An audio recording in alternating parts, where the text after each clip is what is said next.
Okay, looking at the detailed oiling procedure for the Juki 1541. This model happens to be the 1541S, meaning it has a safety clutch. But let's look at all the oil points on this. Generally, I divide them into three different sections. There's the upper part of the machine, there's the side cover and the oil spots there, and then there's underneath the machine an oil tank that you need to know how to fill that reservoir. Let's start up top with the two oil points listed in the manual. This oil reservoir is one. You want to keep that nicely saturated with sewing machine oil. And by the way, only use regular sewing machine oil, nothing else. Don't ever use WD-40 or gear oil or anything else, no matter what anyone says. Only clear sewing machine oil. The other point is this little spot here labeled in red, and that lubricates an important linkage down below. If you'd rather, you can actually loosen this thumb screw and get a better look inside.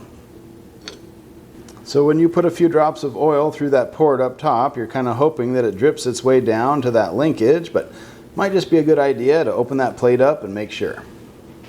And of course, that's the linkage that allows you to adjust the steppage height on your walking feet. Mine's currently adjusted to maximum.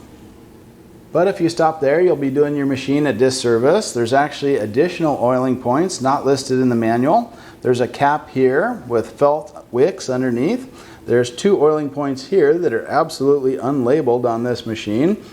There are a couple of caps here that are oil journals that can be lubed. So what I recommend doing is removing the two screws here, here, and here, 6 in total, and you can actually remove this top cover. And that'll let you get a good look at the oiling system underneath. So I guess I can understand Juki's thinking in that this is a semi-automatic lube system, this being the main upper reservoir, and that's supposed to distribute oil through these other wicks to these felt pads that lubricate various vital parts of your machine. But I think it's a good idea to periodically take the cover off and make sure these felt pads as well as the wicks are saturated at all these critical points, including this linkage here, which is actually the other end of the arm that you lubricated with this red dot here. Just take a second, saturate all the wicks and felt pads, and it'll make your machine nice and quiet and run well. Next are the oiling points inside the side cover, and I really like the design on these Jukis where it's a magnetic opening on the side. So if yours doesn't open easily like that, it's just because there's a screw here that was never removed from the factory.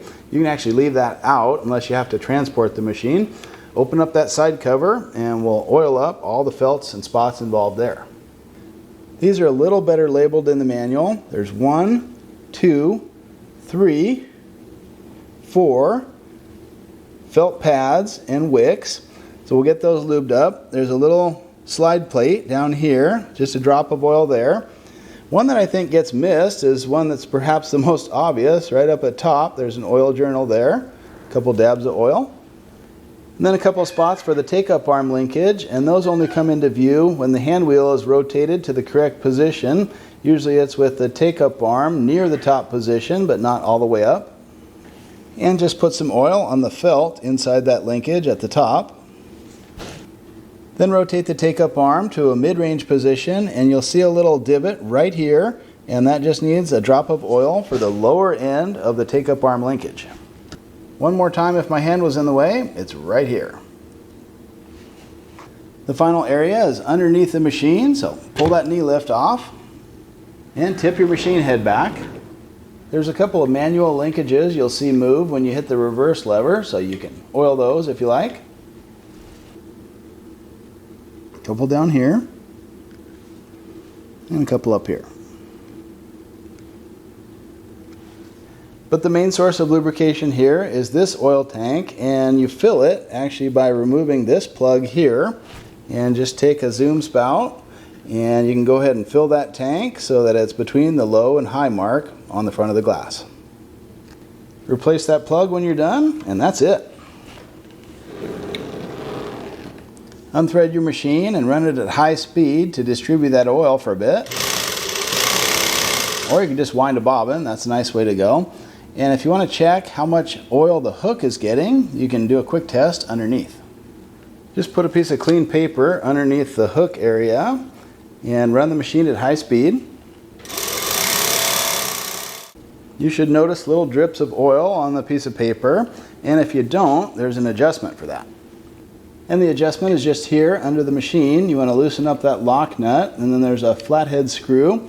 Turn that in for more lubrication or back it out for less.